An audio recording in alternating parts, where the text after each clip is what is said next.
Hello. Let me just get it out of the way. The hair's real. It's hard to design a good haircut in Amsterdam, which is where I'm coming from today. So we need design help in Amsterdam, big time. I'm introducing myself as an artist with emotional problems and massive mood swings, but I just say that because it's sort of a precursor to this talk, which is going to be about adding a certain layer of emotion to technology. And I come from all over the place. I was born in Texas. I don't have cowboy boots on today, but I do have them. And I've had many companies. Some went bankrupt. Some made money. I've gone from working as a creative director to working as an artist, back to a creative director, to being just a crazy cat guy that drinks wine, hangs out with his cats, and then, but always with this idea of making art with technology and pushing the boundaries of where we can go within these spaces. And I use this term called primal technology, which is a lot of times we're overthinking our own emotions and we try to design how things should feel as opposed to just actually feel how things should be. And I think that's like a big problem within the advertising approach to working with technology and art is a lot of times it's a strategy that's like, you have to feel this way, you have to feel this way, you have to feel this way. I go against that formula because I think that expression is the most important thing with technology and art. That's the thing that makes us stay human and not be sort of swallowed into the electric grid. And the terminology primal, it's starting out with almost like an anti-aesthetic of just sort of testing things and being very raw, being very gritty, being very anti-design. And a lot of my sort of approaches start this way, and otherwise it's going to end up feeling like this. And you end up being very structured, very formal, very beautiful, very aesthetic, but it doesn't really give a rhythm to the kind of message I'm trying to push out.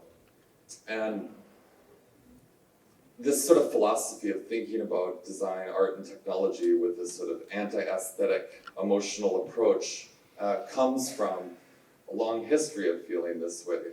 I grew up in the US, and I always wanted to be anywhere but where I was. So it was this idea of escapism. It's like, I want to be on the other side of the hill, the other side of the land. And at that point, when I was young, I was living in this kind of suburban hell house and then creating very mystical, magical, kind of deity kind of net art pieces. These used to be animations that would be looping on websites. But it was the opposite of that. And so I was trying to go there. Or if I'm in this kind of environment, which is where I am now, then I'm creating more brutal, kind of almost scarier looking art. So it's kind of about flipping opposites to create a certain sense of synergy and balance. And with that work, what it's doing is it's escaping this idea of glimpse culture. We're flipping through Instagram, we're looking through Facebook, we're looking through all of this content that is actually quite repetitive and quite, we're not absorbing it. We're just mindlessly glimpsing through it. And so I try to create work that pops out of that glimpse stream, and sometimes within bad taste, and that's intentional. That's sort of like a design approach of getting people's attention. And, when doing that, I still like this idea of how you can use new technology mediums to manifest these fantasies of escapism or of absurdity or these things to break glimpse culture. And it's always starts with a few different approaches. So 15 years ago, I was doing a lot of stuff with the Unreal Engine, and now the Unreal Engine is very popular. It's used for augmented reality, virtual reality, as is Unity. But when I was first working with it, it was primarily just like a third-person shooter, walk around, shoot alien video game platform. And so at that point, I liked this idea of all right, how can we create spaces within that and hack the video game engine and replace all of the sort of violent aspects with sort of magical, mythological kind of stories and create a sense of romance within that. And that inspired doing these kind of projects like the Nail Polished Inferno, which is a virtual reality environment that was set up in Paris. Good sound? Go a little bit louder.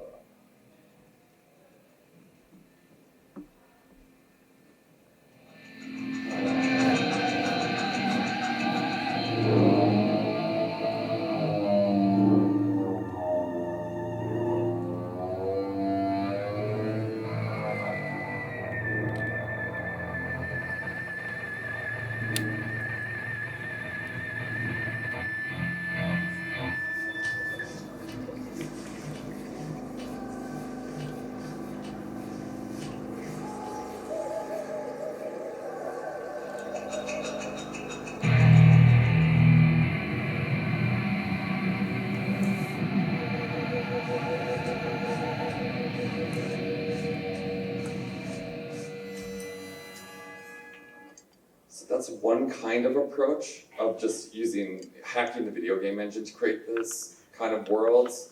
Or there's this idea of intimate internet, which is what I showed in a previous slide of kind of escaping these suburban hells and creating these fantasy environments. And I really like this idea of how you could delocalize like the art viewing experience. So as opposed to being in a museum or gallery space where there's always people around, that you can see artwork as it was intended in the solitude of your own home. And this is really like an approach from the late 90s when I was doing this kind of work. But it was just this idea of like, how do you get people to be in their underwear in the comfort of their own sort of solitude to be able to experience artwork in an intended way. And there's a lot of consequences with approaching work like this. As I kind of spun it in this idea of being like some like romantic internet character. And then so I ended up like, there'd be people that would email me and they'd write romantic poetry. And then there was one girl that I was like, kind of fell in love with her, moved to Las Vegas, stayed there for 3 weeks, and then got out just because we met through this website. And so that idea of creating intimacy back then had strong sort of relationship effects. And then also creating this idea of artwork as musical instruments. And this is kind of where we're going with digital art in a commercial sense now, of creating these almost like animated paintings that could live on walls and play into architectural ideas of just like how can digital and physical work. These are some ways of doing it, is almost putting this inside of your house. So replacing your mirror.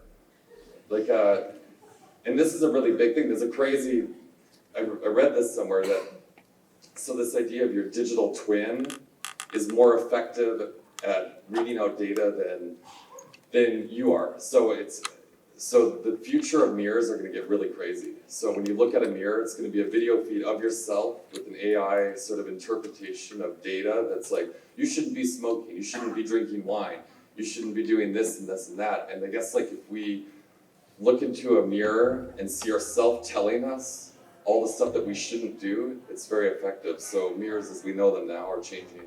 And these are some kind of angles of it. So the next section of this sort of like escapist fantasies is what I'm calling DOS dating interfaces. And that's a way of hijacking sort of commercial work with submissive art.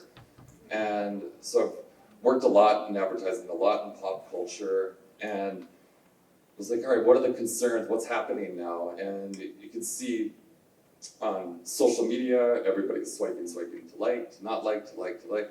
So this is a kind of a take on that idea, but for a fashion commercial of cats using Tinder.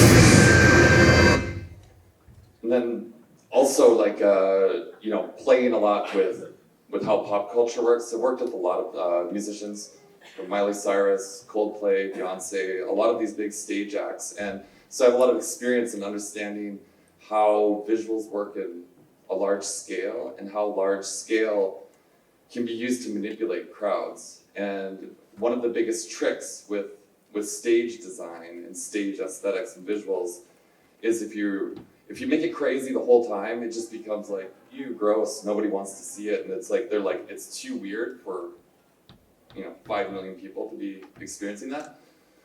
But if you bring it up like, the crazy thing's gonna happen in a second, the crazy thing's coming, then the crazy thing goes on stage, does something wild, then goes off stage, then you can be very wild with stage art.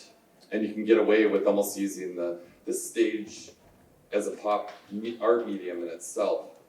And so, we were able to get away with quite a few things, like having her come out on her own tongue, and these sort of almost non-commercial ideas, but it was presented in a way that was able to deliver it and still make the crowd be like, it's the fun pop show. And also did that with a music video for Nicki Minaj, where we shot her and did like sort of classical beauty, making her look nice, but then put in 20 pieces of sort of like non-related video art into it. So this is a video that, had like 24 million views on YouTube, so very like spread like crazy. But then there was artwork that was like sort of hidden within that would only last for 5 or 6 frames. And it was a way of sort of using a pop star and that medium as a way to show just weirder digital art. And then we can start getting into more speculative future ideas and thinking about what isn't available now, but what's there tomorrow. And this section is called Afterlife Destinations. And we need to start thinking about what our digital selves are going to be after we die. And we can see with like what happens with Cambridge Analytica and using all of our data for sort of political manipulation and those kind of things. So I did a project called Like to Death, which is just this idea of every time you like a sculpture on Facebook, it destroys the sculpture 1 like at a time, and after 8,000 likes, it's gone forever. So kind of having this like idea of how we can play with people's behavior and data to destroy art as opposed to preserve it. And then we can go into very speculative and think about transhumanist graveyard nights, and start anticipating death and dating in the afterlife, and kind of these sort of esoteric ideas. And with that, we can start making new afterlife destinations, or future destinations, is another way of saying it. And, for sort of like the human consciousness to inhabit. And, oh yeah, remote, I forgot I had this. The post-apocalyptic spa car, these are ideas that we're already seeing come into play. This is a speculative future idea of just being able to be in a spa of a self-driving car that's driving you all over the place. But then now we're starting to see, especially with VR, like one of the biggest sort of next commercial moves of where VR is going is into self-driving cars, because we're going to be in these things.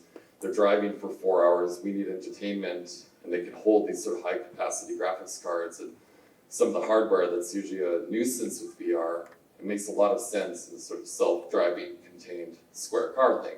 Just have to add a massage chair, and then voila, we have it. Here's some other speculative ideas that could happen. Spa for avatars. And so, we're gonna end up 3D scanning ourselves, and we have things like Spark AR that's, doing all like the face makeup and everything. But our digital twin, which is another way of saying our avatar, is oftentimes more interesting than our flesh selves. So we need to start thinking about how we can manicure and take care of the avatar data in a way that's cosmetic and has all of these, tools of self-image. So we put this thing on our Instagram with this sort of digital makeup on the digital avatar, as opposed to our boring self with a bad haircut. What a ride! I flew all across the universe for this. I really want to update my cosmic reality. I heard the solid X02G Vortex Spa is one of the best. Let's start with aesthetics. Can you help transform me?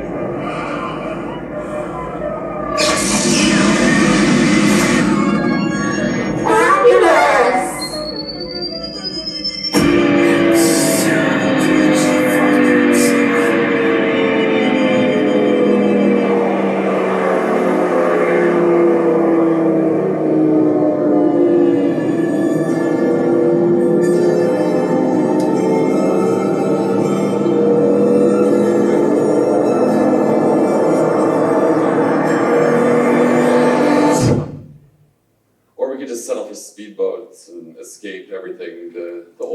natural, Capri way, or get lost in our TED Talks and podcasts and these kind of things and just escape into those kind of worlds, which are also good. Self-education is very good. But as opposed to always escaping reality with all of these technologies or podcasts, TED things, we can start thinking about a deeper intention beyond escapism, and that's redefining reality.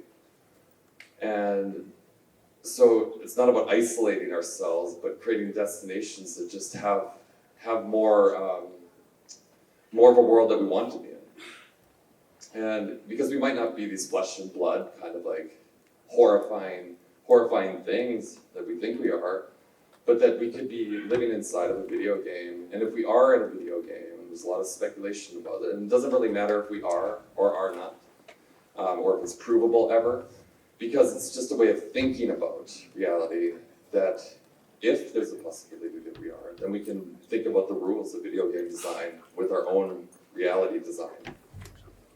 And in that way we can have the same control as a future God and make up whatever we want. You know, we can make up our own sort of deities, like in this case, like a Chanel-wearing she-demon, but if we're living inside somebody else's video game, just say we are some advanced alien civilization, and then we were like, oh my God, we're totally living in a sim thing. It doesn't really matter because we can still play deep and then do that on the reverse. We can do that for what we make, if that's the case, and we can invent new mythologies. We can invent new religions, and we can create speculative fiction that has the ability to look into the future and just start creating a seamlessly fictitious world where there's room to inspire world advancement. And this project, Bitmap Banshees, is a take on that. It's about the future of Amsterdam and what it could be in a post-apocalyptic kind of hell world. And we hacked together this old exercise bicycle and put this VR headset on it, punked it out, thought about the whole fashion side of it, because that's the thing with VR, it's a very voyeuristic medium. There's always people waiting in line to see it, so that's all part of the design approach. And you would ride that bike and avoid these banshees that would be trying to like hiss and bite at you, go underneath the legs of this kind of monstrous beast. And this is what you'd see when you would be in the world. And so it looks very much like Amsterdam, and it was installed in the old building in the Haringgraat, so as you would enter into the space to get on that exercise bike, it was a very familiar landscape, but augmented with this sort of virtual future interpretation of what it could be. And we got people like reacting. I mean, it was like, Oh shit, what the fuck?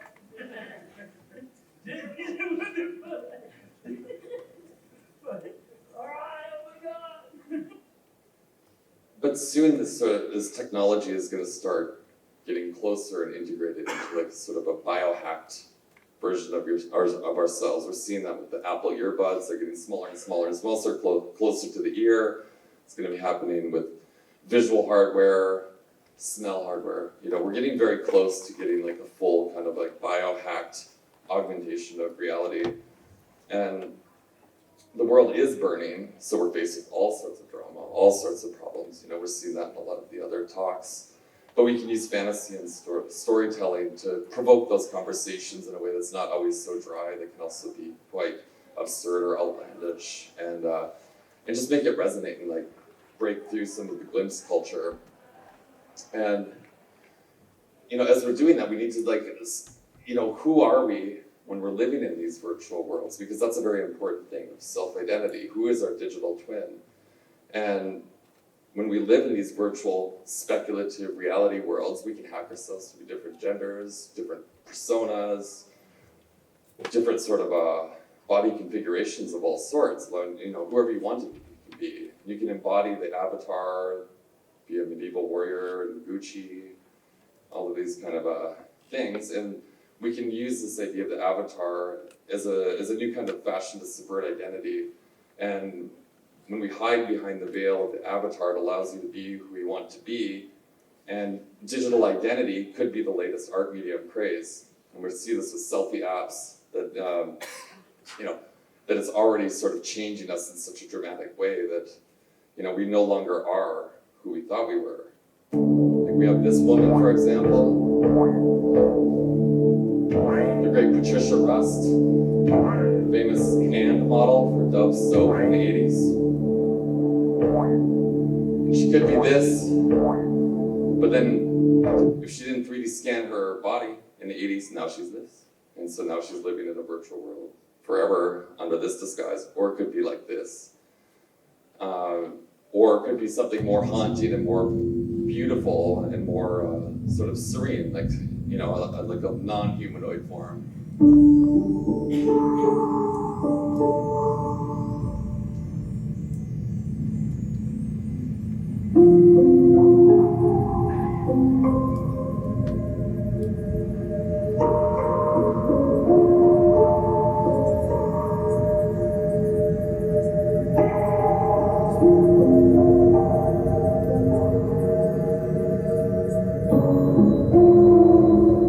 Or it could go back to being like this. Or it could be like this. Or it could switch gender completely and have what we're calling fluid design. Is that the name of this for today?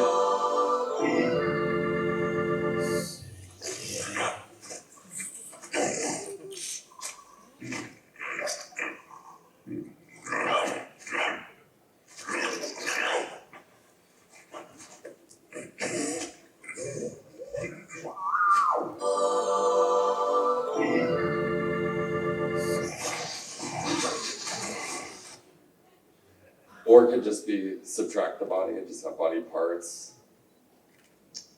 Or live in these kind of graphic worlds, of course. Or it could be a future farmer, which is this is all part of an installation where you had to stick your hand inside of like raw, disgusting pumpkins, and then as you would touch the pumpkin, it would like aggravate this farmer stuck in eternity in some kind of virtual future torture. Or we can, be like this, just be like on our bed, looking at Instagram, watching Netflix, or whatever everyone does now. But I like that certain themes of this meta-romantic, confrontational, absurd, blunt, and that we don't always have to be so serious to have a serious art discourse. Like these ideas don't have to be so, we don't have to design them out of a certain rawness. And that's why I like playing with some of these themes that are kind of in blunt, bad taste. And there's something interesting about that. When that becomes boring, then I don't do it anymore. I do something else. And we can play with these cyber runway kids, and we can, be those kids running away from our parents' house, but we're running away from our parents' house into a sort of virtual existence. And losing our flesh identity can suddenly become an art medium into itself. And this is going to be the new cost of artistic progression.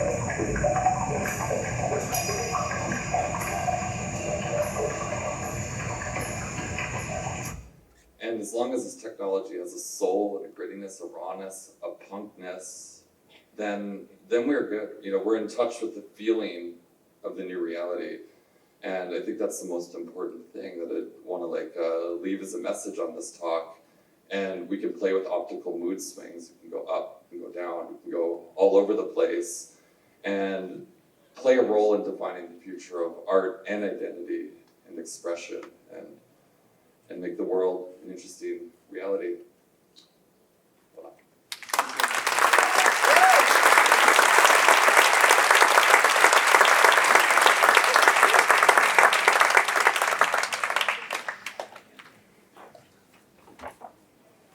Thank you so much. What an ending to our day.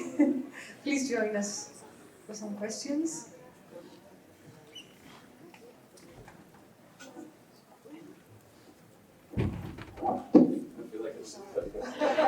You can sit however you like.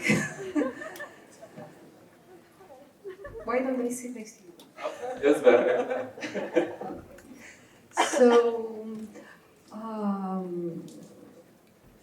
we've seen all these images, of art and how you visualize certain things. Where do you draw your inspiration from?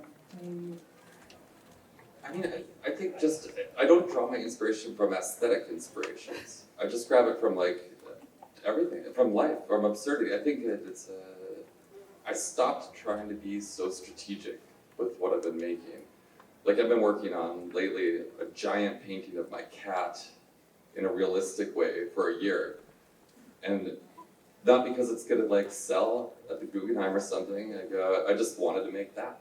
And I think that the older I get, the more I'm just like, what are the things that I like in life? And then I make those things. So I draw inspiration just from the world of interest. The Acropolis was amazing. I mean, talk about design. I saw that today. That was wild and beautiful. It has the golden ratio. It's connected to nature in some kind of crazy conspiracy way that I still have yet to figure out. But I mean, that's like an incredible source of inspiration. Athens, Athena. She's great, babe.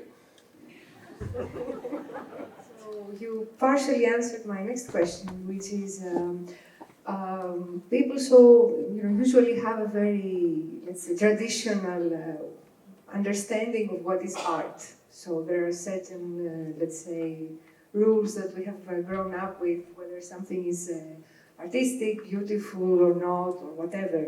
So my question to you would be, what is art at the end of the day? I mean, is it something that should abide by certain rules, or is it the way something makes us feel, or the way something provokes us? Yeah, I mean, as a maker of art, I think art is just an expression that you articulated to show the world. And that's an important, beautiful thing. At the point that you start being too strategic, you're designing. It's the difference between design and art is the lack of strategy, I would say. And, there's a lot of crossover and they can seem that way. But I think also art is about being vulnerable and staying true to the soul. And that really resonates with people. I think that's why when we look at art, we're like, that's art because it's touching me. That's not art because it doesn't say anything to me. And obviously the more information that we have, we can interpret art in different ways. So education of certain art history is very important because when you know more, you're like, oh, now I'm touched by that piece. And but I think as a maker, it's just about being real. I think the interesting part here is that you actually also have clients, like the previous speakers that we listened to. You have a brief, I suppose, or you just don't follow a brief. I mean, you also do commercial art. So how do you merge these two things, the inspiration, what you want to say to the people out there, and what let's say the client, because at the end of the day you have a client. Yeah, sure.